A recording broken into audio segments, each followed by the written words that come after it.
Bonsoir à tous. Nous voulons, dans ce temps de prière, puisque comme d'habitude, nous avons l'Église prie le vendredi et nous bénissons le Seigneur pour le temps de prière que l'Église peut avoir, malgré, c'est vrai, ces temps un peu particuliers.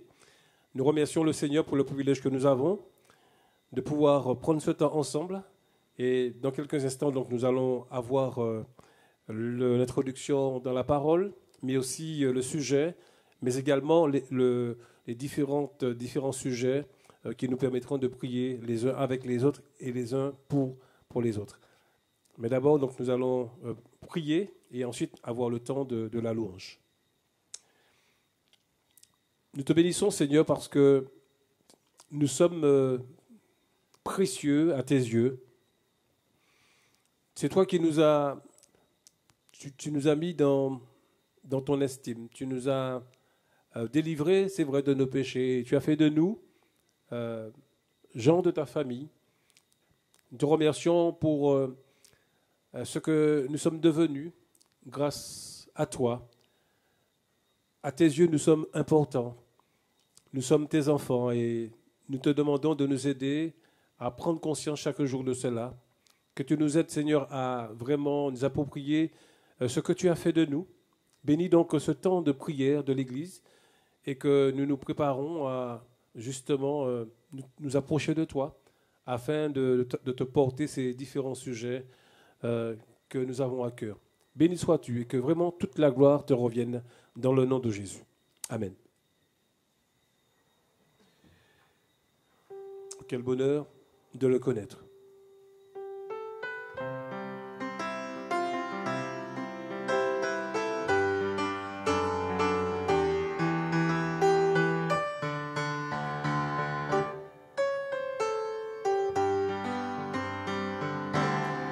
Oh, quel bonheur de le connaître, l'ami qui ne saurait changer, de l'avoir et ses pas pour maître, pour défenseur et pour berger.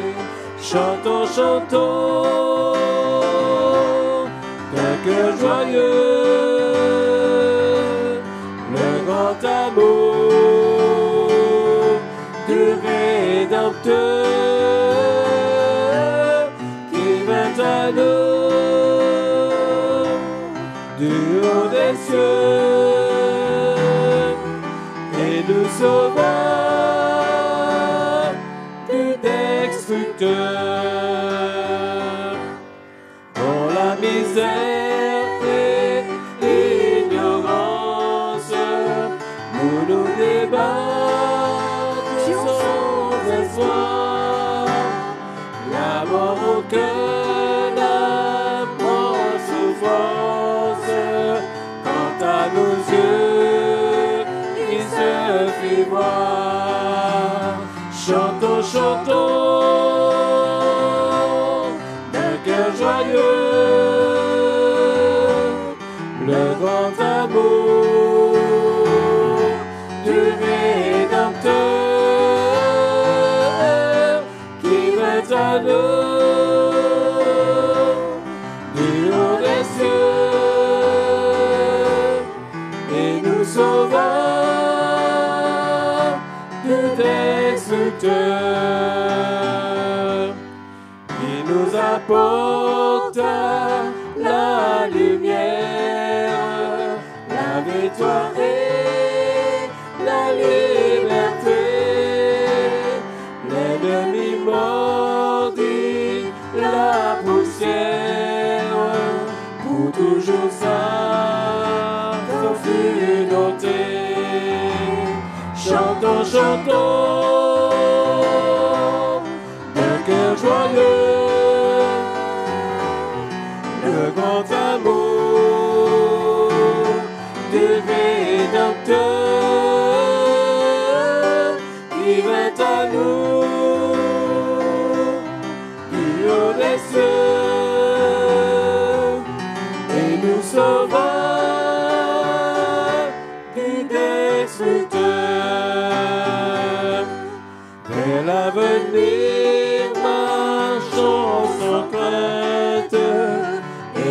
insouciés du lendemain, pas à pas nos pieds dans l'empreinte de ses pieds sur notre chemin. Chantons, chantons, de cœur joyeux, le grand amour du Rédempteur qui vint à nous du haut des cieux et nous sauva du destructeur.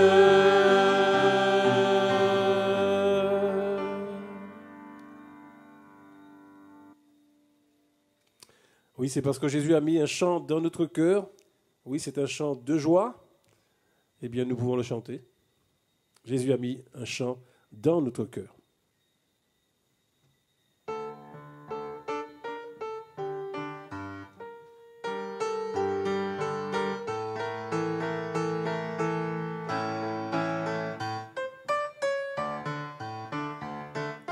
Jésus a mis un chant dans nos cœurs.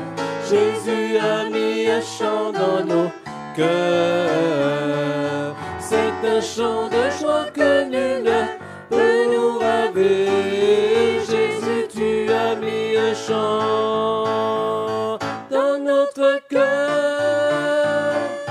Jésus, tu as fait de nous des frères et sœurs. Jésus, tu as fait de nous des frères et sœurs. Et en nous aimant, nous serons dignes de toi. Jésus, tu as fait de nous une famille. Jésus, tu nous as donné la vie. Jésus, tu nous as donné la vie. Comme un fleuve qui déborde de notre cœur, tu veux la répandre autour de nous. Jésus a changé, mais l'abondance. Jésus a changé, mais l'abondance. Tu as rempli ma vie d'amour et d'espérance. Jésus, c'est pour toi que je danse de joie.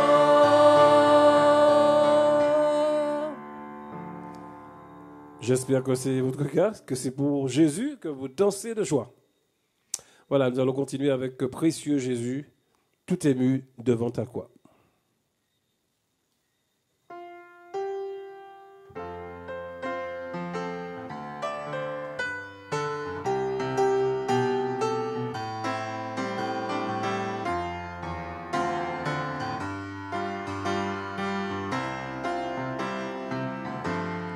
Précieux Jésus,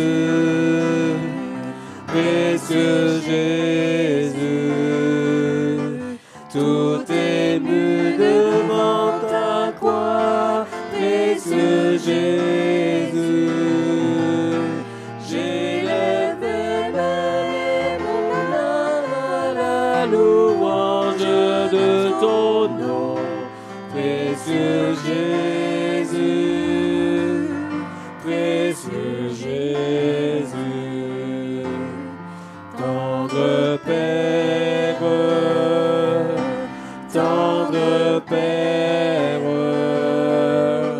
tu as fait de nous tes enfants, tendre Père,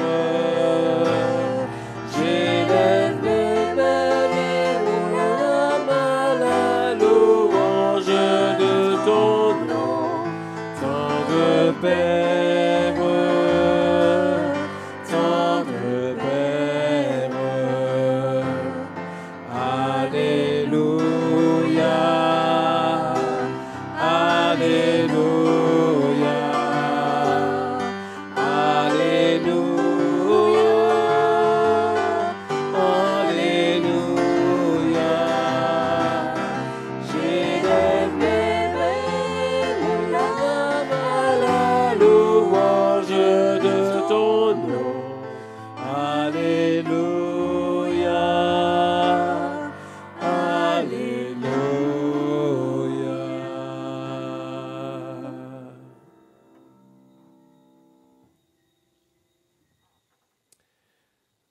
avec ce dernier chant, ce qui m'était cher pour construire ma vie.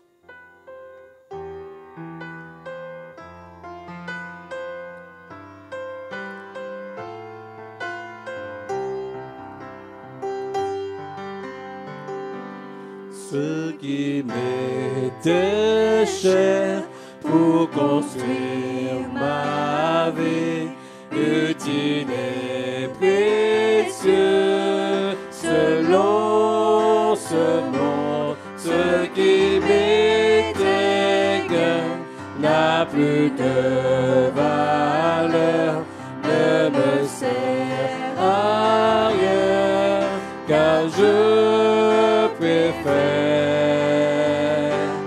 te connaître, Jésus, te connaître, il n'est rien de meilleur. Toi, mon Dieu, mon seul bien, ma vraie joie et ma justice, ô Seigneur, je t'aime.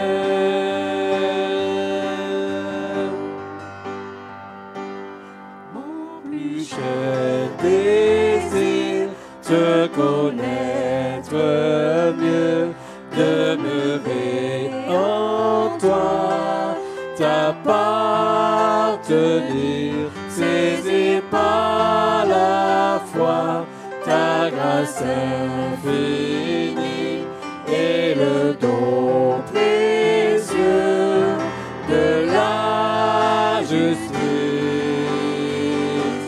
Te connaître, Jésus, te connaître, il n'est rien de meilleur. Toi, mon Dieu, mon seul bien, ma vraie joie et ma justice, ô Seigneur, je t'aime.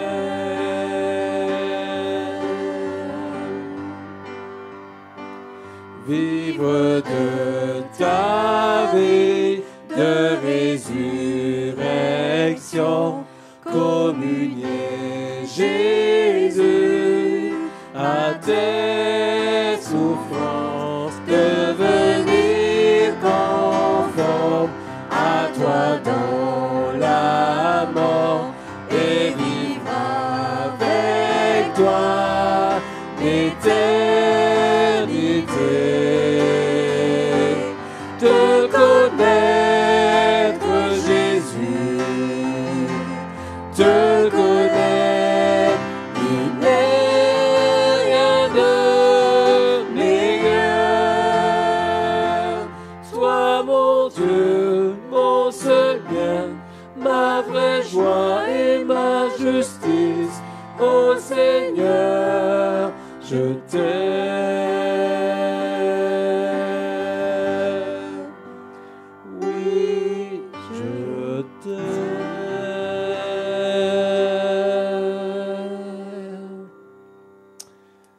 Oui, voilà, c'est une déclaration d'amour pour le Seigneur.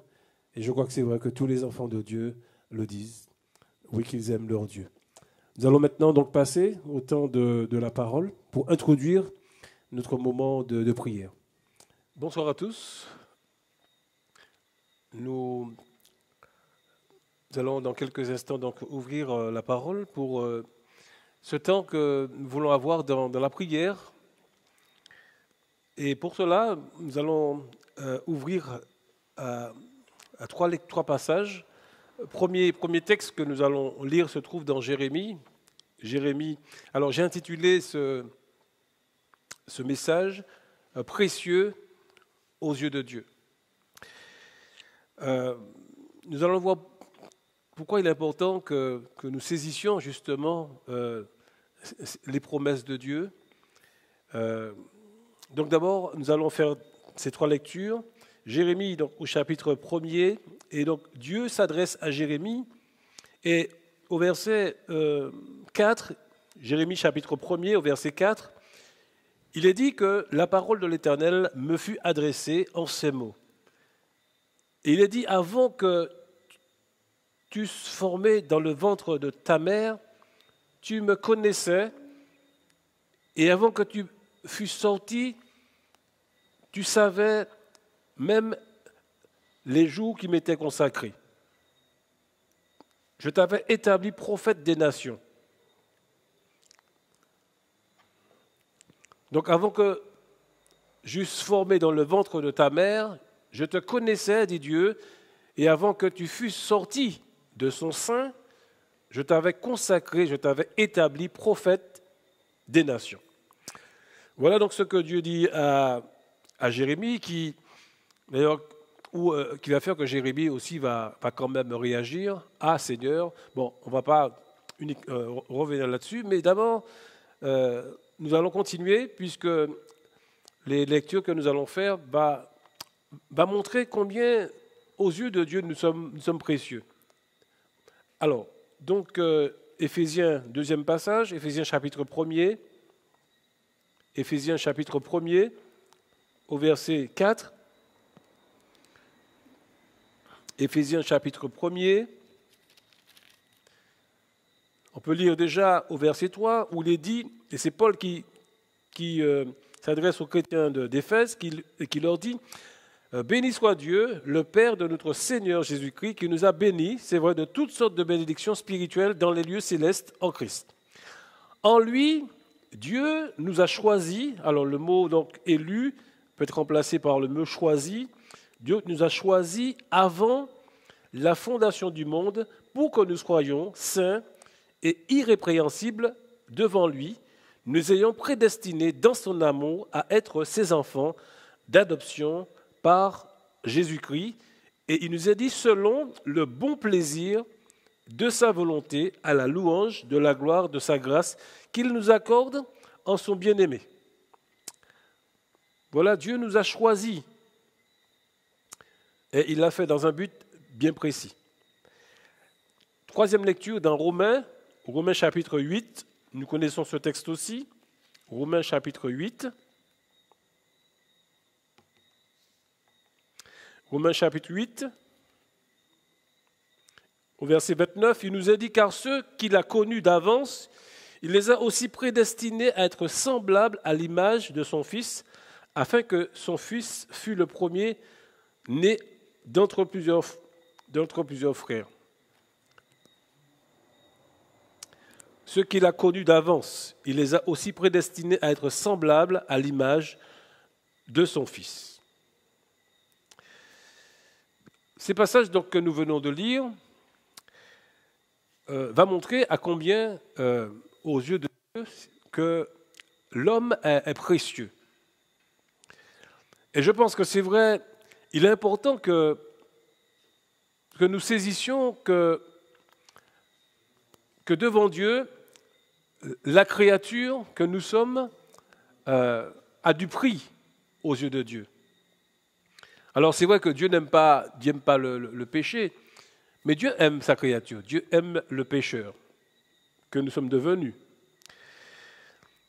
Donc ce passage que nous avons lu, et je crois que si personne d'ailleurs, si aucun individu dans ce monde ne vous a témoigné vraiment de l'amour et de l'estime, ces passages que nous venons de lire va montrer à combien Dieu nous aime.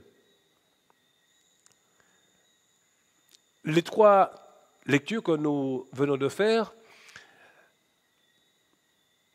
on va dire qu'ont en commun un élément, c'est que Dieu a toujours pour l'homme un plan.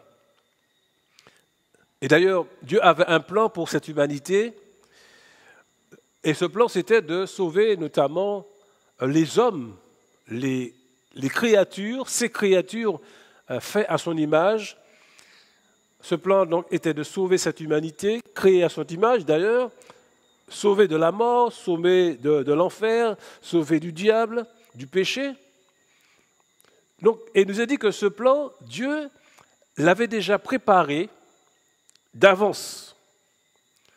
C'est-à-dire que ce n'est pas quelque chose que Dieu a fait à l'improviste, parce que Dieu n'est pas le Dieu de l'improvisation. de la dernière minute, pas du tout. Dieu a un calendrier et dans son calendrier, il avait déjà établi les choses. Et il est même dit que lorsque les temps ont été accomplis, Dieu a envoyé son Fils pour vous montrer que Dieu avait déjà établi son plan, préparé bien d'avance. Et quand les choses se sont mises en place, quand les temps, nous est-il dit, quand le temps est arrivé, eh bien, il a mis en place, en exécution, ce dessein. Et ce dessein, c'était de sauver les hommes, de sauver sa créature. Et c'est pour montrer à combien, c'est vrai, nous sommes précieux à ses yeux. Dieu aurait pu dire que non, je laisse l'humanité dans cette situation et je la laisse aller à la dérive. Dieu aurait pu très bien dire ça. Mais la Bible nous dit non, que Dieu, de tout temps, avait déjà établi de sauver cette humanité. C'est-à-dire de réconcilier cette humanité avec lui-même, de réconcilier l'homme avec lui-même.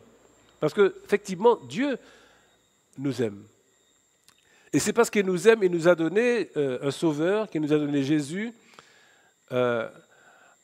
pour que justement l'homme puisse rentrer, et je l'ai dit, et nous sommes en train d'ailleurs de voir cela, l'homme puisse rentrer dans les faveurs de Dieu, l'occasion d'être libre, libre de pouvoir rentrer dans la vie, libre par rapport à la mort, libre par rapport à l'enfer, libre par rapport aux accusations de la loi, libre par rapport au péché.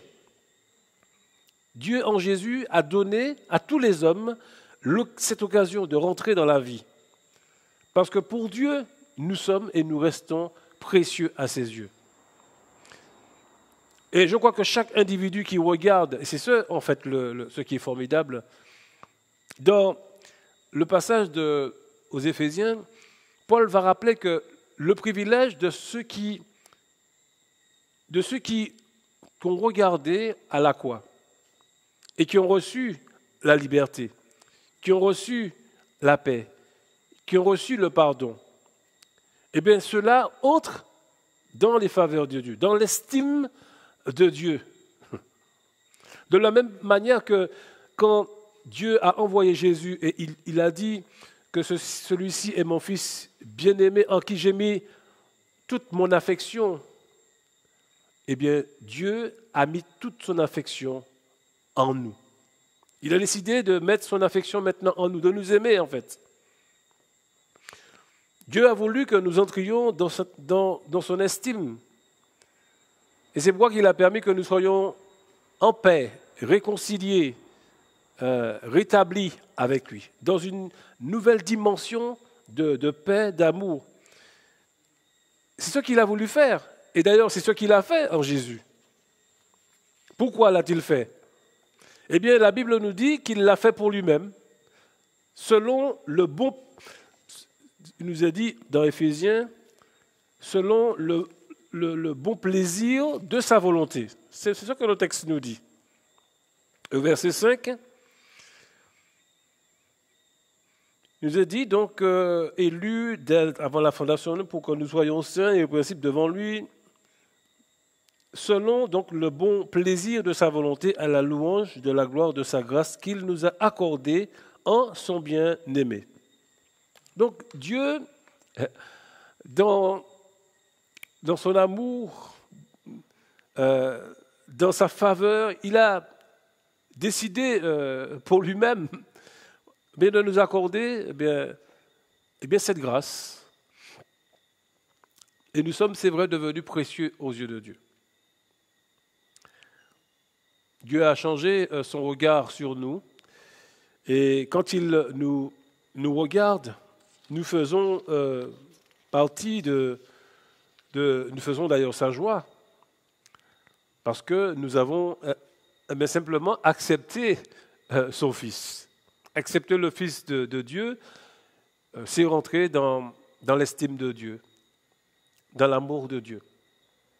Dieu nous considère, d'ailleurs comme sa famille, comme ses enfants. Nous sommes précieux. Dans Jean, d'ailleurs, il nous est dit, voyez, Jean chapitre 4, voyez C'est 1 Jean, chapitre 4. Pardon, 1 Jean chapitre 3, verset 1er. Il nous a dit au premier verset, « Voyez quel amour le Père nous a témoigné pour que nous soyons appelés enfants de Dieu. » Et notez bien ce que le texte dit. Si le monde ne nous connaît pas, c'est qu'il ne l'a pas connu, bien-aimé. Si donc le monde ne nous connaît pas, c'est qu'il ne l'a pas connu. Et ce que j'en dis est très important parce que il y a le regard du monde sur Dieu, il y a le regard de Dieu sur le monde, et puis il y a le regard du croyant sur le monde. Et ici, l'apôtre Jean nous fait comprendre que nous sommes rentrés effectivement, vous voyez donc combien nous sommes précieux, comment Dieu a fait de nous ces enfants, que nous sommes devenus précieux à ses yeux, nous sommes devenus importants. D'ailleurs, dans 1 Pierre chapitre 2, l'apôtre Paul va dire vous, au contraire, vous êtes une race élue, un sacerdoce royal. Dieu nous a choisis. Dans 1 Pierre 2, chapitre 9,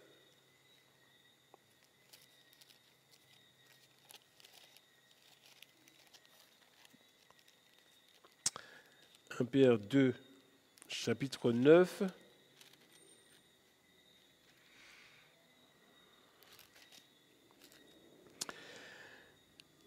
Il nous a dit donc, vous, au contraire, vous êtes une race élue, un sacerdoce royal, une nation sainte, un peuple acquis, Dieu s'est acquis un peuple, afin que vous annonciez justement les vertus de celui qui nous a appelés des ténèbres à son admirable lumière. Vous qui autrefois n'étiez pas son peuple, et qui maintenant êtes le peuple de Dieu, vous qui n'avez pas obtenu miséricorde, et qui maintenant avez obtenu miséricorde. Nous sommes entrés effectivement là, dans l'estime de Dieu. Dieu a fait de nous son peuple, parce qu'il a voulu le faire pour lui-même, pour sa satisfaction. Et nous sommes donc précieux à ses yeux. Et du fait que Dieu a fait de nous quelque chose de précieux, doit nous permettre de saisir que c'est vrai, nous devons être conscients de cette valeur ce que Dieu a fait de nous. Parce que je crois que trop souvent, et c'est ça la question, c'est parfois d'où vient notre estime. C'est à l'application de ces textes. Est-ce que nous sommes conscients de ce que Dieu a fait de nous? Est-ce que nous sommes conscients que notre estime ne vient pas de nous, notre estime ne vient pas des hommes, notre estime ne vient pas du monde, mais qui vient de Dieu? Que ce qui compte, est-ce que c'est ce que Dieu dit ou bien est-ce que c'est ce que les hommes disent? Ce sont des questions importantes qui nous permettent de nous replonger dans ce que nous sommes devenus, notre identité finalement en Christ. Je crois que bien souvent, nous perdons de vue ce que Dieu a fait de nous. Et la dernière fois, j'avais dit que bien souvent, nous regardons à notre condition matérielle, ce que nous avons, et nous oublions notre condition, notre identité, notre position de fils, ayant obtenu un statut, une identité. Et ça, c'est Dieu qui nous a donné cette identité-là. Et je me dis parfois, qu'est-ce qui compte le plus pour toi, en tant que chrétien? Qu'est-ce qui compte le plus pour toi? Est-ce que c'est ce que les autres disent, ou bien est-ce que c'est ce que Dieu dit? J'ai souvent entendu, j'ai souvent eu à m'entretenir avec des personnes qui même avec des croyants qui avaient une mauvaise image, qui se sous-estimaient d'ailleurs, qui sous-estimaient ce qu'ils étaient. Et je crois qu'il est important de se rappeler ce que Dieu a fait de nous, que nous sommes précieux aux yeux de Dieu, que nous avons de la valeur, que nous avons du prix. D'ailleurs, c'est ce que Dieu disait à Israël, parce que tu es précieux à mes yeux, je donne les nations pour toi. Parce que tu as du prix à mes yeux, je vends les nations à ta place. Cela nous montre combien c'est vrai que nous sommes importants et que nous devons en quelque sorte jamais nous dévaloriser, avoir une mauvaise image de nous. Parce que finalement, l'image qui nous est renvoyée, c'est celle qui vient de Dieu. Et c'est celle qui fait de nous ce que nous sommes. J'aime à dire que le Créateur connaît sa créature. Et il connaît parfaitement ce que nous valons. Oui, c'est vrai que le péché, autrefois, notre condition de pécheur, notre situation devant Dieu n'était pas formidable. Mais Dieu a changé cela. Et Dieu a permis que nous puissions justement rentrer dans son estime. Il nous a choisis. Et le thème est très fort. Dieu a arrêté un instant, a offert aux hommes le privilège d'entrer dans son estime. Et il l'a fait, et nous l'avons dit, pour quelle raison? C'est uniquement sur la base de son amour ou bien sur la base de son plaisir, de sa volonté. Selon le bon plaisir, nous a dit le texte, de sa volonté. Donc nous sommes devenus précieux. Et donc c'est quelque chose qui devrait nous aider dans notre vie de croyants, dans la façon dont nous nous voyons, la façon aussi que nous voyons que les autres nous voient. Parce que trop souvent, nous laissons quelque part les autres nous dire qui nous sommes. Alors qu'en réalité, c'est Dieu qui nous dit qui nous sommes, parce que Dieu nous connaît mieux que quiconque et nous savons très bien ce que Dieu a fait de nous. Trop souvent, je rencontre des croyants qui sont un peu déprimés, qui peut-être ont une mauvaise idée d'eux-mêmes, qui se déprécient, qui se dévalorisent.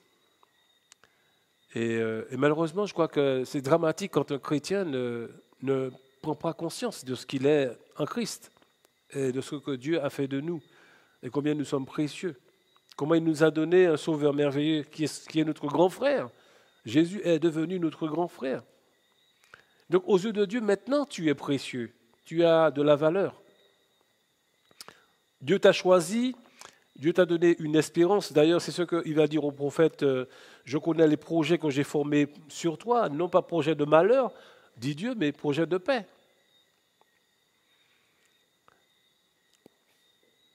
Quand nous comprenons que nous rentrons dans l'estime de Dieu, que nous sommes voulus par lui, et que nous ne sommes pas un accident de la nature. Mais souvent, je l'ai entendu, que mes parents ne m'aiment pas, je suis là, je suis un accident, une erreur, je suis venu au monde, mais c'est une erreur. Non, je ne crois pas que ce soit une erreur, parce que si tu es là, simplement parce que c'est Dieu qui l'a voulu. Et Dieu a un plan pour chaque individu. Et quand nous rentrons dans l'estime de Dieu, comme je l'ai dit, nous comprenons combien nous sommes précieux et ce à quoi Dieu nous appelle à être. Oui, parce que tu as du prix à mes yeux, parce que tu es honoré, dit Dieu, je donne les nations à ta place. Je compte. Pour moi, tu comptes, tu as du prix. Et je pense que si donc pour Dieu nous sommes importants, nous devons nous approprier cela. Ne laissez jamais, et malgré tout, parce qu'on va l'entendre, et c'est vrai, je l'ai entendu aussi, aujourd'hui tu es beau, demain tu n'es pas beau, et bien souvent, comme nous sommes tellement, mettons cette oreille parabolique, nous nous attardons trop souvent sur ce que pensent les autres, ce qu'ils disent de nous. Et quand ils sont positifs, nous sommes positifs. Quand ils parlent négativement de nous, eh bien nous aussi, nous sommes pas bien. Parce que finalement, ce sont les gens qui dirigent en quelque part, on dirait comme une sorte de girouette. Quand c'est bien, on est en haut, quand c'est bas, on est... Non, je crois que notre état, notre humeur, notre joie, notre bonheur ne dépend pas de ce que les gens racontent, mais dépend de ce que Dieu dit de nous. Et ce que Dieu dit de nous, c'est qu'il nous estime, que nous sommes rentrés dans sa grâce, dans son amour, et que nous sommes au bénéfice de ses promesses, de toutes ses joies. Que nous ne devons pas rester spectateurs, rester là à accuser le coup. Non, je crois que nous sommes acteurs. Dieu a fait de nous des acteurs. Il nous a donné la possibilité maintenant de remplir une mission. Et je crois que dans ce monde, Dieu a une mission pour chacun d'entre nous. Et notamment, le peuple de Dieu est appelé, chacun d'entre nous doit être un sentinelle dans le domaine de la prière. Parce que Dieu veut que ses enfants puissent prier. Je crois qu'il y a trop de sujets pour lesquels nous devons nous tenir à la brèche, que nous devons nous tenir prêts pour Dieu. Donc nous sommes précieux aux yeux de Dieu. Chacun d'entre nous, dans ce peuple que Dieu a établi, est précieux. Nous avons du prix. Et je crois que c'est quelque chose que nous devons apprendre à valoriser, à développer dans notre Église, dans notre vie avec les autres. Donc ne permettons à jamais à quelqu'un de nous dévaloriser. Mais même s'il nous dévalorise, je crois que nous devons rester conscients de ce que nous sommes et de notre valeur. Jésus lui-même savait pertinemment ce qu'il était. L'ennemi, à plusieurs fois, on l'a vu, a essayé de mettre le doute en lui. Et rappelez-vous, lors de la rencontre qu'il a eue avec le malin, notamment, on appelle ce passage la tentation de Jésus, mais Jésus a été tenté plusieurs fois. Lorsqu'il a rencontré le diable lui a dit, mais si tu es fils de Dieu. Et pour Jésus, il n'y avait pas de doute. Jésus savait très bien qui il était. Il connaissait parfaitement sa valeur de fils. Donc il ne laissait à aucune personne le doute de croire qu'il pensait autrement de lui. Et ça, je crois que c'est important pour nous construire dans notre vie, dans les différents domaines de notre existence, les endroits où Dieu nous appelle à affirmer ce que nous sommes en tant que chrétiens. Parce que Dieu a une mission pour nous. Et je crois que nous devons prendre à cœur cette mission en prenant réellement conscience de ce que nous sommes. Et ça, c'est important. L'Église est appelée, et chacun d'entre nous est appelé à nous lever pour Dieu et à accomplir cette mission pour laquelle Dieu nous a appelés. Nous avons été appelés à célébrer la gloire de Dieu. Et ça, c'est important. L'Église a été créée pour célébrer la gloire de Dieu. D'ailleurs, Jésus le dit que Dieu est esprit, que les vrais adorateurs que Dieu cherche, c'est ceux qui l'adorent en esprit et en vérité. Donc, n'oublions pas cela, que Dieu nous a choisis, que nous avons obtenu une faveur de la part de Dieu. Nous avons choisi par lui, nous avons été voulus par lui, et c'est important pour nous. Parce que nous savons maintenant pourquoi nous vivons. Bien souvent, les gens qui, on va dire, se suicident, trouvent que leur vie n'a pas de sens. Mais quand on connaît le Seigneur, notre vie trouve un sens. On trouve un sens à la vie même aussi. Et c'est ce qui est formidable.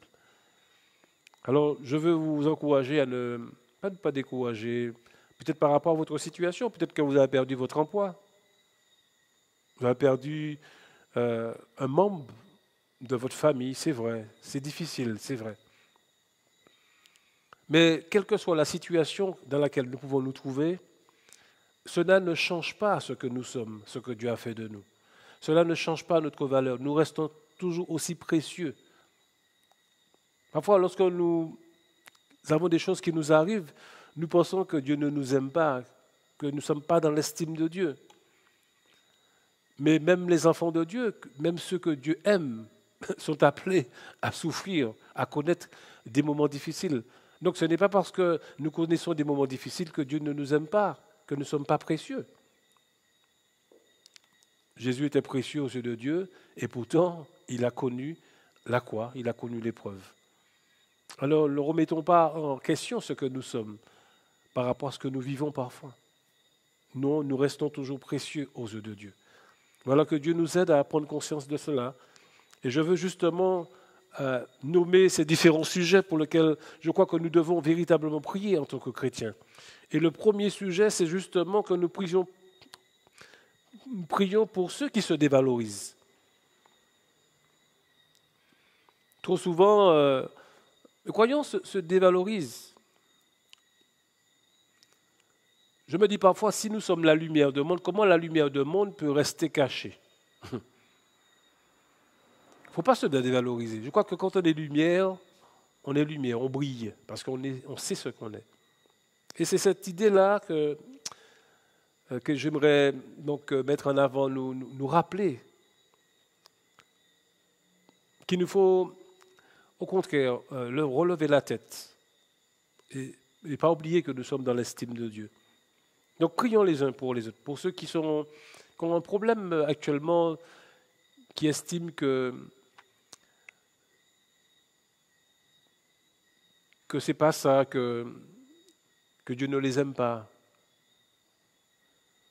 Mais donc pensons au fait que oui, Dieu nous aime, mais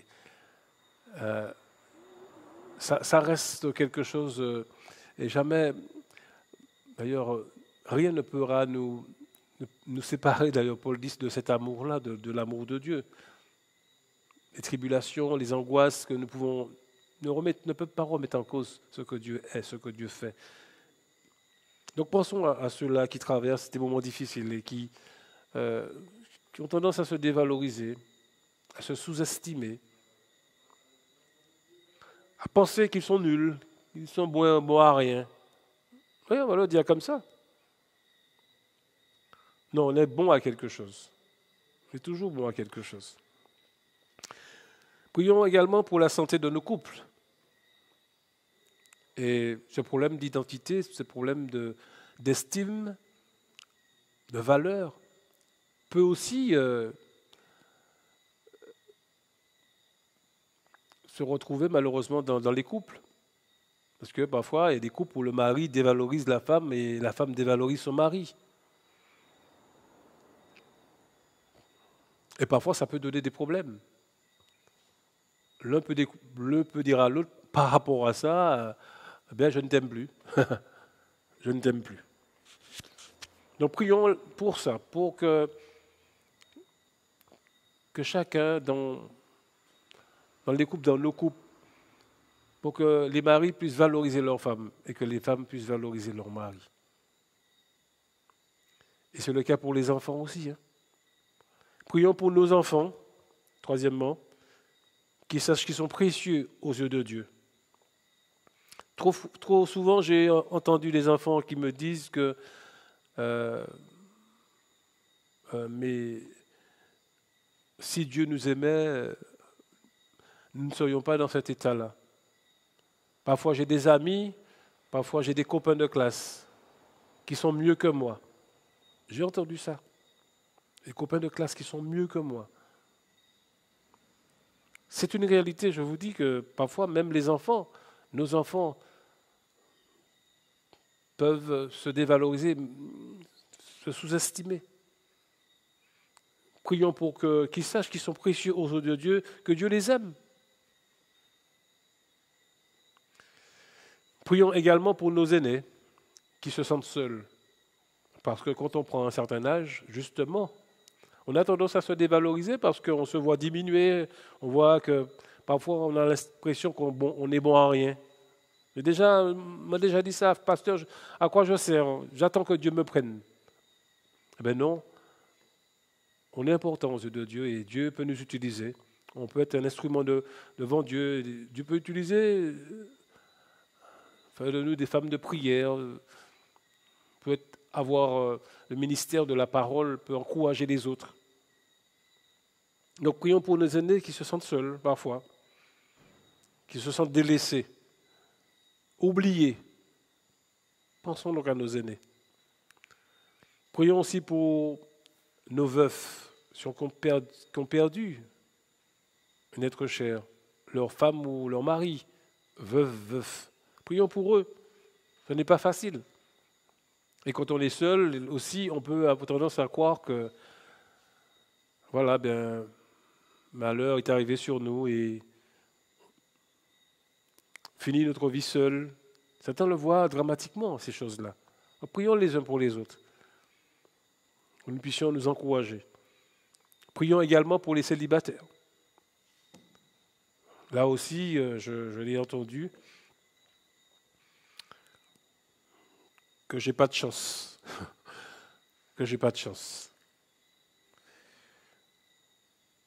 Que je ne suis pas beau. Et que si je suis seul, c'est sans doute pour ça. Alors, parfois, les préjugés qu'on peut avoir sur soi-même. Donc, prions pour les célibataires, pour qu'ils puissent vraiment trouver leur place. Parce qu'ils sont importants, ils sont utiles. Dieu a besoin de tous. C'est son corps, nous sommes son corps. Et aucun d'entre nous ne doit penser qu'il n'a pas d'importance, qu'il n'est pas précieux. Nous prions pour nos célibataires, ceux qui ont besoin d'un compagnon, d'une compagne, qui sont en recherche d'un compagnon, d'une compagne. Moi, j'étais comme ça avant. Je recherchais bien un compagnon, une compagne. Et Dieu a béni. Donc, ce que Dieu a fait pour nous, il peut faire pour les autres aussi. Et souvent, ça se fait parfois en soumettant ces différents cas de situations, de personnes. Prions pour que Dieu permette de discerner ces personnes-là, les bonnes personnes pour leur vie, pour faire les bons choix. Parce que souvent, ces choix sont importants et ont un impact pour l'avenir. Donc, prions donc pour les célibataires, qu'ils puissent s'épanouir malgré ces moments, c'est vrai. Voilà, donc le Seigneur puisse bénir son peuple, qu'il puisse nous encourager à ne pas nous sous-estimer, mais à prendre conscience que nous sommes l'Église de Dieu, un instrument puissant, efficace, et qui est capable d'accomplir sa mission, étant conscient de ce que Dieu a fait de nous, une nation sainte, un peuple acquis, afin que nous annoncions les vertus de celui qui nous a appelés des ténèbres à sa lumière. Que Dieu donc puisse nous bénir. Je vais donc prier avec vous maintenant. Oh Seigneur, ô combien nous sommes redevables de ce que tu as fait de nous, ce que nous sommes précieux à tes yeux. Tu as donné ta vie pour nous, tu es mort, tu as donné ton Fils qui s'est livré et qui a pris notre place et qui maintenant a fait de nous ce que nous sommes, gens de ta famille, précieux à tes yeux, des sacrificateurs pour Dieu le Père. Et c'est vrai, quand tu nous regardes, nous faisons ta joie, nous faisons ton allégresse. Alors ne permets pas que nous oublions cela, que nous perdions de vue cette réalité-là, et que nous laissions les gens ou je sais qui, l'adversaire, nous faire croire que c'est vrai, nous ne sommes pas si précieux, nous ne sommes pas si importants que ça. Que nous puissions, au contraire, nous saisir de tes promesses et nous appuyer sur elles et nous laisser guider par elles. Toutes ces promesses que tu nous as laissées. Bénis ton peuple. Nous prions pour, Seigneur, tous les sujets que nous venons de nommer. Puisses-tu accompagner tes enfants, ceux qui, c'est vrai, se sentent seuls, qui sont découragés, qui sont dans les larmes, dans le deuil, dans des situations. Nous pensons à la famille Marimoutou, pensons à Magali Et nous voulons prier parce que tu restes le Dieu qui connaît parfaitement les situations, qui les domine. Alors, nous prions pour que tu agisses, Seigneur, et que tu accomplisses ta volonté. C'est vrai que ta parole nous dit qu'il n'y a rien qui ne soit étonnant de ta part. Tout à tes yeux, Seigneur, les choses peuvent changer quand tu le décides. Alors, nous prions, Seigneur, que tu agisses. Tu accordes ta faveur à Magali. Que tu agisses selon ton plan, selon ton dessein, afin que nous puissions toujours t'honorer, te glorifier, parce que tu restes le seul à être élevé, à être glorifié, en dépit de tout ce que nous pouvons vivre, Seigneur. Donc bénis ton peuple, et que nous puissions être à la hauteur de cette mission que tu nous as donnée, d'annoncer tes vertus, que tu es un Dieu bon, un Dieu formidable. Et c'est ce que nous voulons dire, parce que nous le vivons, parce que nous en sommes certains.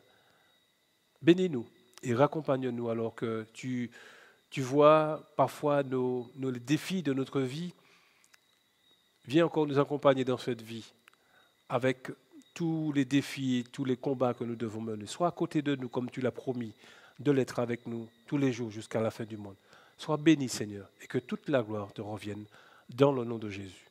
Amen.